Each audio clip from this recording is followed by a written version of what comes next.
ಇತ್ತ ಗಿರಿಸಾಲಿನಲ್ಲಿ ವರುಣನ ಅಬ್ಬರ ಮುಂದುವರಿತಾ ಇದೆ. ಹೀಗಾಗಿ ಅಬ್ಬೆ ಜಲಪಾತದಲ್ಲಿ ಭಾರಿ ಪ್ರಮಾಣದ ನೀರು ಭೋರ್ಗರಿತ ಹರಿತಾ ಇದೆ. ಹೆಬ್ಬೆ ಜಲಪಾತದಲ್ಲಿ ಭಾರಿ ಪ್ರಮಾಣದ ನೀರು ಹರಿದು ಬರ್ತಾ ಇದೆ. ಭೋರ್ಗರಿಯುತ್ತಾ ಜಲವೈಭವ ಸೃಷ್ಟಿ ಮಾಡ್ತಾ ಇದೆ ಫಾಲ್ಸ್.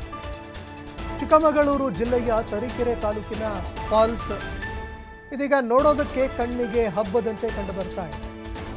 ಜಲಪಾತದ ಸಮೀಪ ಪ್ರವಾಸಿಗರು ಹೋಗದಂತೆ ಎಚ್ಚರಿಕೆ ಕೂಡ ಕೊಟ್ಟಿದೆ ಜಿಲ್ಲಾಡಳಿತ.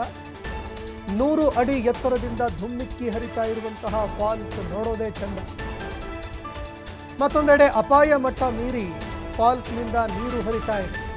ಹೀಗಾಗಿ ಫಾಲ್ಸ್ನ ಸಮೀಪಕ್ಕೆ ಹೋಗದಂತೆ ಸ್ಥಳೀಯ ಆಡಳಿತ ಎಚ್ಚರಿಕೆ ಕೊಟ್ಟಿದೆ.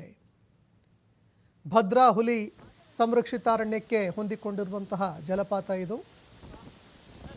ಇನ್ನು ಮಳೆಗಾಲದಲ್ಲಿ ಪ್ರವಾಸಿಗರ ಒಂದು ಆಗಮನ ಕೂಡ ಹೆಚ್ಚಾಗಿರುತ್ತೆ.